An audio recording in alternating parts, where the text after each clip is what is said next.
Hey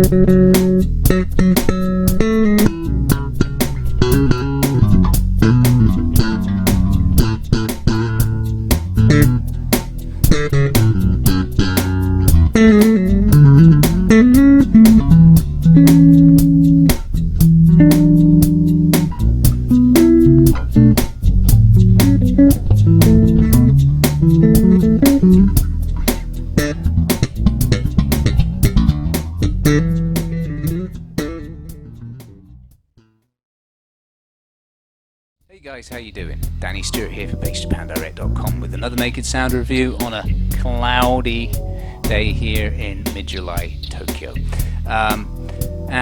Today's bass is one of my favorite cost-performance basses from Bacchus of all time. It's the TF501 from their Philippine-made line global series. Now, these were always great builds. They're still, they're still going, but they don't make this model anymore, unfortunately. Sadly enough, this got continued in late 2015, and this is a 2015 model as well. But I mean, they're just great.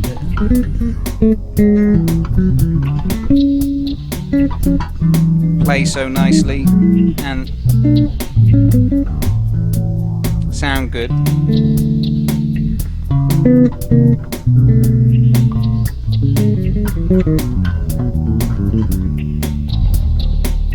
Yeah, and good B string and everything, despite the relatively low cost of these instruments. So and this one is made with Philippine ash, Philippine rosewood on Philippine maple neck. So as you can hear, the materials are all sourced from the Philippines, which is part of the reason why they can keep the costs down but the quality up. Now they have sustainable supplies of wood around their factory in the Philippines, which is very smart of them. So what they do is they replant and then they harvest and dry. Everything gets dried and seasoned for at least 3 years there. So it's not as the materials might not be as old or as well seasoned as the ones that you get from the Japanese made range, but nonetheless they are seasoned well enough, and the build quality is more than what you'd expect for the price. Very, very tight fit for the neck and nice finish, good fretwork, as good as Fender Japan, no problem. It easily competes. The pickups are not like the best in the world, but they're good. They sound nice, decent response,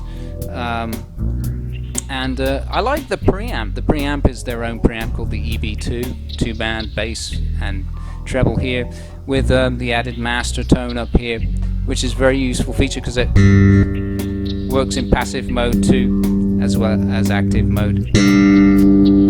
So that gives you a whole bunch of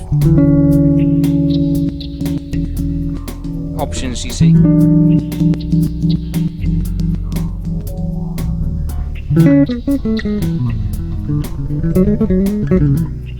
So that makes it very versatile, and all of the Philippine craftsmen there are trained by the Japanese master luthiers, who are there as a part of a dedicated team, and everything is the oversight is very good. And then these go, once they reach Japan, they're shipped of course from the Philippines to Japan. Once they reach Japan, they go through strict quality control at Devisor's headquarters down in Nagano, Japan. And for a moderate, a medium-sized operation, these are just brilliant. And the fact that these can be new, these were retailing at 75,000 Japanese yen, brand new. And this one, it's not. We're selling it for. It's not marked down that much, and the reason for that is because we've upgraded it. We've put on this Wilkinson bridge, which is a great bridge. It has three-way adjustment, saddles up and down, intonation of course, saddles spacing, it can be adjusted as well. At the moment it's at 18 millimeters, but you could adjust it to 18.5. I think on this neck the width could take 18.5, maybe not 19 though. That might be going a little bit too far. But yeah, and also the tuning pegs we upgraded. The standard pegs they didn't have torque adjustment, and they're just very basic. They work fine, nothing wrong with them. But we put on Godo Reso lights there, which are high-end, lightweight tuning pegs made in Japan. So those are a couple of the upgrades there. As you can see, it has custom pick guard as well. It came to us without a pick guard, and I was considering ordering one from Divisor, one of the standard plastic ones, but I never really liked them. I never really liked the shape of them. They always looked incomplete to me because they just cut off straight across at the top of the pickup, and it just looked a bit weird. So I wanted to make something that looked a little bit more complete, a bit more like the Bossa basses that I've had in many times, which have custom-made wood pick guards. So I don't have any of those to show, but right now they're all gone. But yeah, that inspired me to make this pick guard from black persimmon, or kurokaki, which is a Japanese wood. And I think it ties in with the theme nicely because the dark patterns in the wood match the black hardware and black knobs. You've got the lighter wood which matches the maple of the neck. And then you've even got some in-between tones which kind of match some of the tones on the fretboard. So it all ties in nicely, and it contrasts with the red as well, which I really like the look of. And I wanted to go for an original shape too, that skirts around the pickguard more. So that's that. You know, and the bass is lightweight. The body is Philippine ash, as I said. The nut is synthetic bone. It looks like real bone, but it's actually synthetic, and it's great. The cut is perfect. The setting is perfect. So, I mean, you know, it's testament to the craftsmanship of the guys in the Philippines. They're really, really good. Really, really good. Trained by some of the best in Japan, of course. So, there you go. So I think that covers it all. Let's take a listen to it in greater detail. Okay, so let's get our backing loop down, and what we're going to do is start balanced with everything dialed up on the preamp so that we can hear it nice and clear.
Okay, now we have our loop down. What I want to do is just go through the different settings. So let's start on the rear pickup. And what I'm going to do is I'll kick out the main running riff and vocals after a little while. But first what I'm going to do is just put down that counter bass line on the rear pickup with everything dialed up and see how that sounds.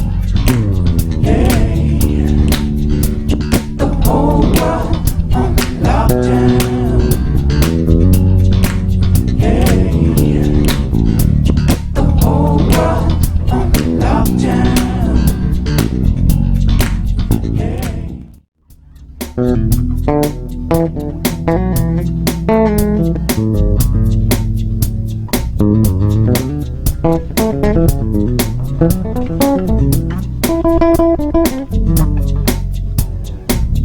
that's the rear pickup with everything dialed up there. And as you can hear, I kicked everything out. Let's just turn that up tiny bit there in the background. And what I want to do next is just demonstrate it to you without the master tone all the way up. See how that sounds? The whole world on lockdown. Yeah. The whole world on lockdown.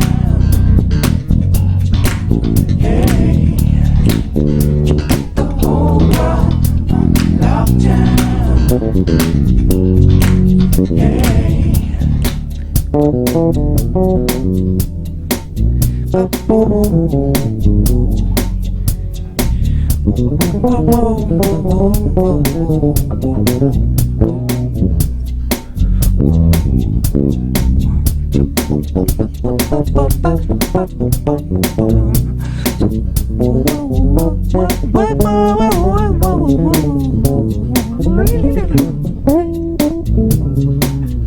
So it's a bit smoother and a little bit creamier.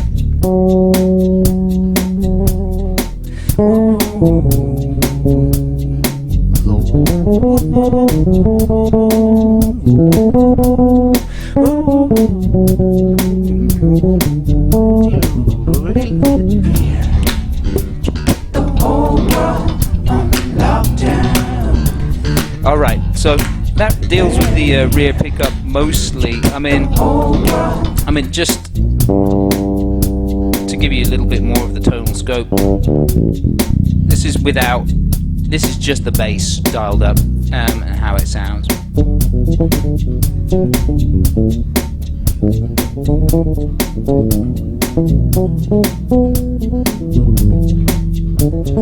So what I like to do on this bass is basically turn everything up on the preamp,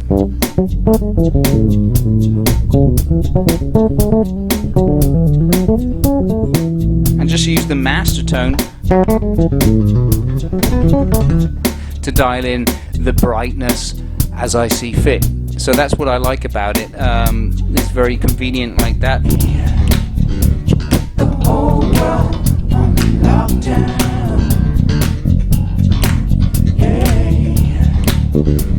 The whole world on lockdown.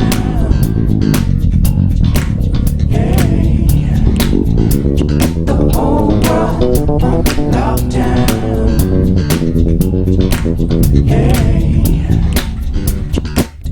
You get the idea, right? So nice rear pickup tone.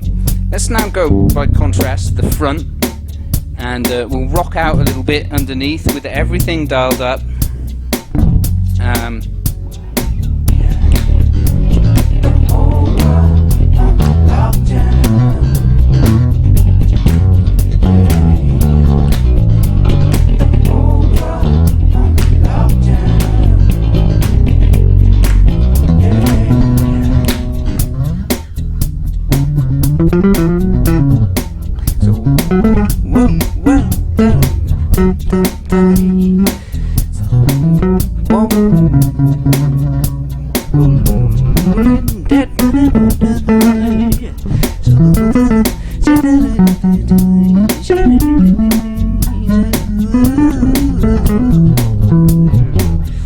So that's really nice. A little bit of slap as well. Just play that running bass line on the front pickup.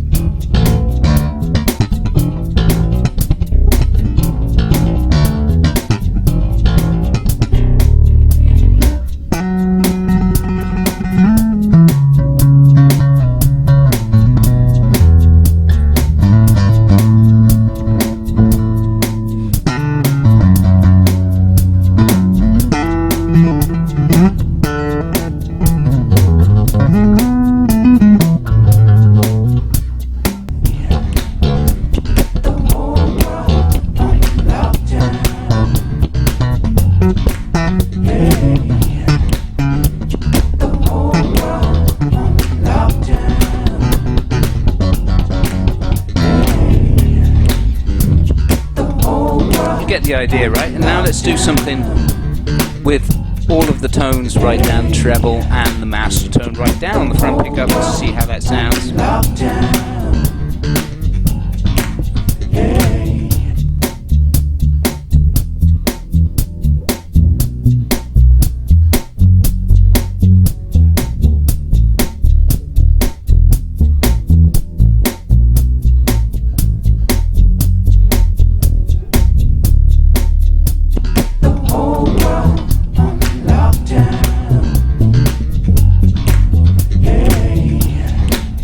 Yeah, so you get the idea. And let's go back to balanced again and just finish off there and see how that sounds for the slap solo and stuff.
So that's really nice, and let's just switch into passive mode, because passive mode is quite good anyway, especially on the rear pickup.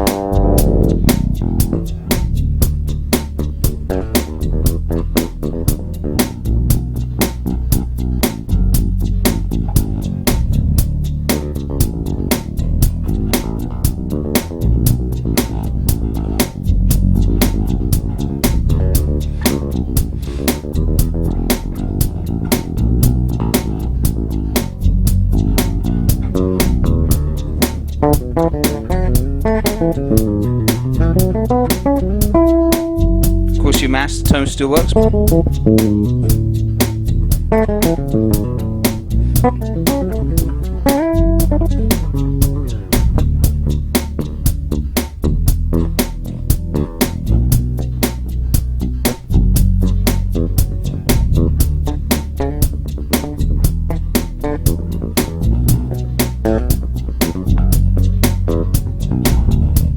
You know, so the world is your oyster. I mean, it's really nice that you've got both modes available to you. But I think, you know, it sounds good. It's an inexpensive bass. It plays nicely, nearly as nice as the higher end Made in Japan Craft series.